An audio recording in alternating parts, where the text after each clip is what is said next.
Olá, tudo bem com você? Vamos continuar hoje a falar sobre concordância, mas hoje sobre concordância verbal. Na aula passada, vimos qual é a relação do substantivo com o numeral, com o pronome, com o artigo ou em circunstâncias especiais, se relacionando com outros termos dentro de construções específicas. Muito bem. Em relação à concordância verbal, nós vamos começar pela regra geral. Se é concordância verbal, vamos falar da concordância do verbo com o sujeito. Então, vamos à regra geral, observe, fique atento, depois a todos os outros casos especiais também. O verbo concorda com o sujeito em número e pessoa. Então, é claro, se você tem um sujeito simples, singular, o verbo vai estar concordando com esse sujeito no singular. Um sujeito simples no plural, o verbo vai estar concordando com esse sujeito no plural. Você não vai dizer, hoje nós vai à festa. É claro que esporadicamente ouvem-se construções desse tipo, mas você deve cuidar, observar, para que nem na linguagem falada esses equívocos ocorram. Nada de nós vai, hein? Vamos lá. É importante que você comece a observar que há relação entre o verbo e o sujeito, e nós vamos falar agora do sujeito composto. Sujeito simples, eu sei que você não erra. Vamos ver em relação ao sujeito composto. A posição do sujeito composto é importante. Se ele vem antes do verbo, temos um procedimento. Se ele vier depois do verbo, outro procedimento. Então, vamos observar quais são esses procedimentos. Veja lá. Sujeito composto antes do verbo. O pai e o filho amavam esportes. O verbo deverá necessariamente ficar no plural. E o que vai ocorrer se esse sujeito vier após o verbo? Veja. O verbo irá concordar no plural ou poderá também concordar com o núcleo do sujeito que estiver mais próximo ao verbo. Veja, amava esportes o pai e o filho, ou amavam esportes o pai e o filho. Não há aí uma preferência, usa-se uma ou outra forma, depende do estilo do autor. Você prefere o singular antes do sujeito composto ou você prefere o plural? Escolha. O importante é você saber que as duas possibilidades convivem na gramática como corretas. Tudo bem? Vamos a outros casos de sujeito composto.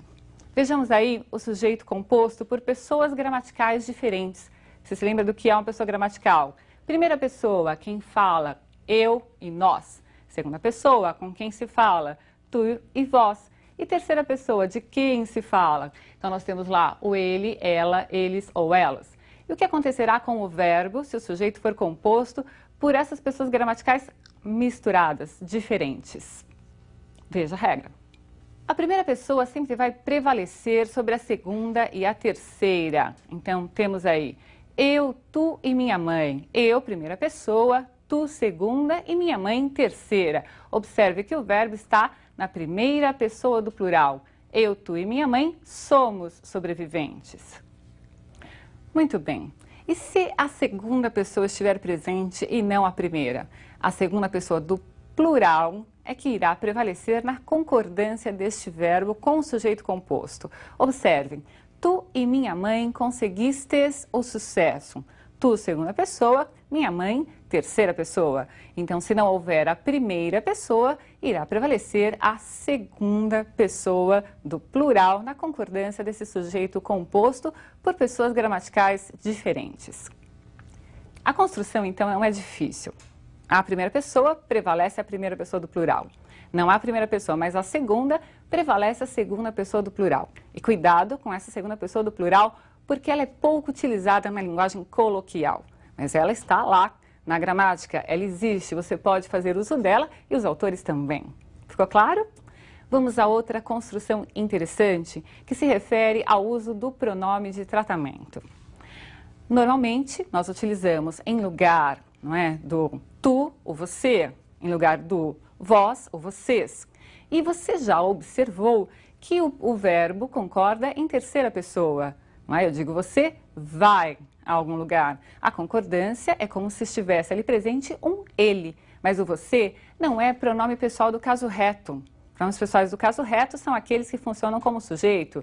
Eu, tu, ele, nós, vós, eles. Muito bem? Você é pronome de tratamento.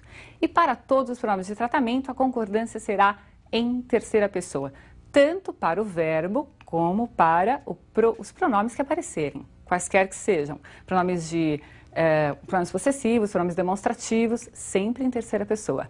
Observe o exemplo. Veja lá então, não se esqueça, verbo sempre em terceira pessoa.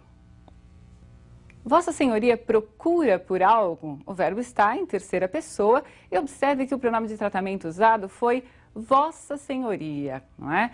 Abaixo nós temos lá uma construção que parece correta, porque afinal de contas, se há o vossa presente, o que nos vem à mente é colocar o verbo concordando com um vós. Vossa Senhoria procurais por algo, mas essa construção é incorreta. Lembre-se sempre de colocar o verbo em terceira pessoa. Bem, vamos lá. Percebeu? Terceira pessoa para todos os pronomes de tratamento. Falei do você, ao Vossa Senhoria, mas qualquer um deles. Vossa Alteza, Sua Eminência, o que aparecer, coloque o verbo na terceira pessoa. Do singular, se o pronome estiver no singular, ou do plural, se o pronome estiver no plural. Tudo bem? Você acha correto dizer os Estados Unidos conseguiu aumentar as importações ou os Estados Unidos conseguiram aumentar as importações?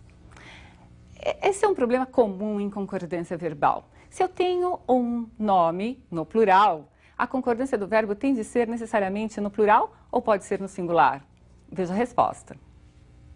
Sujeito representado por nome próprio no plural. O verbo vai ficar no plural se esse nome próprio admitir artigo no plural. Então, a resposta à minha pergunta seria: os Estados Unidos conseguiram. Percebeu? O verbo foi para o plural concordando com esse artigo presente. Caso eu não usasse o artigo, poderia sim dizer Estados Unidos conseguiu, não havendo o artigo. Muito bem? Eu digo, Amazonas é um grande rio, não é? E se eu colocar um artigo, o artigo será colocado no singular, o Amazonas. Mas há nomes próprios que estão no plural e que pedem o artigo no plural. E você terá de cuidar, não é, desta regra e observar construções equivocadas na imprensa e no seu dia a dia. Certinho? Vamos a um verbo também interessante, que é o verbo ser. Você deve falar, para essa professora tudo é interessante, né? Mas é interessante mesmo, porque ver várias regras de uma vez pode não nos causar interesse, mas dentro do texto há sim que se procurar a estrutura correta. Por isso que eu digo que é uma construção interessante, chama atenção pela forma como deve ser usada. Já falamos do verbo ser como um verbo impessoal. Falamos que ele foge à regra dos impessoais, que é ficar na terceira pessoa do singular. O verbo ser foge da regra, porque mesmo quando não há sujeito, ele concorda com uma indicação numérica. Por exemplo, são 3 horas da tarde. Eu não devo dizer é 3 horas da tarde. Até aí você se lembra. Ocorre que o verbo ser, ainda nessa sua característica de ser diferente, pode concordar, quando houver sujeito, com o sujeito ou com o predicativo do sujeito. E aí nós vamos ver uma sequência de regras que explicam, não é? Quando ele vai preferir concordar com o sujeito ou quando ele, verbo ser, irá preferir concordar com o predicativo. Veja. Se o sujeito for representado por um dos pronomes tudo, isto, isso, aquilo, e o predicativo estiver no plural, o verbo ser irá concordar preferencialmente com o predicativo plural. Então, nós temos aí tudo eram recordações, isto são alegrias. Se você vir em algum lugar uma construção assim, tudo é recordações, não a considere errada, porque também é permitida essa construção no singular pelos gramáticos. Há uma preferência pelo plural, mas também se permite a construção no singular. Vamos continuar então com essas regras do verbo ser. Observe que ele é peculiar. Concorda com o sujeito ou com o predicativo, dependendo da vontade dele. Nós já vimos que sujeito representado por aqueles pronomes, o verbo normalmente concorda com o predicativo plural ou, segundo alguns gramáticos, ficaria até no singular concordando com o sujeito. Veja as outras construções. Sujeito representado por substantivo comum no singular e predicativo no plural, ou vice-versa. O que o verbo ser quer é concordar com esse elemento que represente o plural, seja ele o sujeito ou o predicativo. Os dois exemplos para que isso fique bem claro para você. O mundo são ilusões. Observe que o verbo não concordou com o sujeito singular, mas concordou com o predicativo plural. Abaixo, uns trapos eram aquela fantasia. Agora o verbo ser concordou com o sujeito, mas porque o sujeito agora está no plural. Veja, o verbo ser optou. Ele quer concordar com o plural, esteja esse plural no sujeito ou no predicativo. Observe como ele foge à regra. Qual é a regra? Concordar com o sujeito. Ele concorda com a palavra que representa o plural. E ele também vai fazer outras escolhas, tem outras preferências. Observe. Veja, o verbo ser concorda sempre com o pronome pessoal do caso reto. Já falamos quais são. O eu, tu, ele, nós, vós ou eles. Esteja esse pronome no sujeito ou no predicativo. A professora sou eu. Não se pode dizer nem escrever a professora é eu, concordando com professora, mas sim com o pronome reto. Veja abaixo, eu sou a professora. Agora o eu é o sujeito e a professora é o predicativo, mas o verbo concordou com o pronome reto, no primeiro e no segundo caso. Vamos lá? Você está entendendo? Ele escolhe, né? Ele escolheu concordar com o pronome reto. É uma característica dele. Ele escolheu concordar com o nome que indique plural. É uma característica dele. Vamos usar outra característica do verbo ser. Veja, ele vai concordar com a palavra que indica pessoa, entre a palavra que indica pessoa e aquela que indica coisa, ele prefere a que indica pessoa, esteja ela no sujeito ou no predicativo. Francisco foi só alegrias em minha vida. Os momentos de alegria foi Francisco.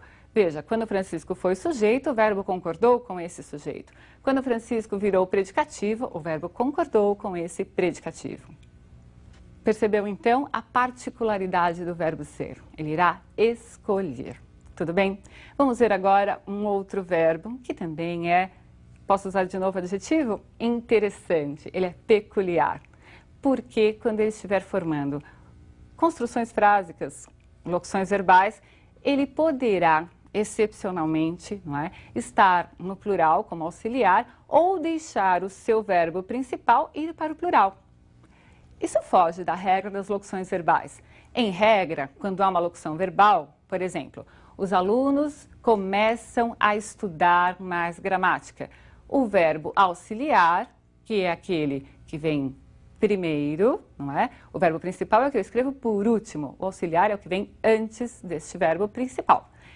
A regra é o verbo principal concordar com o sujeito. Mas no caso do verbo parecer, vai haver outra possibilidade. Não só o verbo auxiliar será flexionado, mas também o verbo principal poderá ser. Veja. As pessoas parecem andar desatentas. Essa é a regra geral. O verbo auxiliar foi flexionado concordando com o sujeito. No segundo caso é que vem aquela exceção, digamos, é uma característica então do verbo parecer. As pessoas parecem andarem desatentas. Muito bem, vamos à nossa última regra. Vamos ver como se faz a concordância do verbo quando há num período composto as palavras que e quem presentes. Observe que o que pode ser pronome relativo e o quem pode estar como um pronome indefinido ou relativo, mas a concordância indicada pelos gramáticos será diferente nos casos. Observe. Fomos nós que compramos o presente. Veja, o verbo comprar está concordando com o antecedente do que é o nós. Fomos nós que compramos. Se fosse a palavra quem funcionando aí como sujeito, nós teríamos duas construções possíveis. Há alguns gramáticos que preferem apenas a segunda, mas a primeira também é admitida.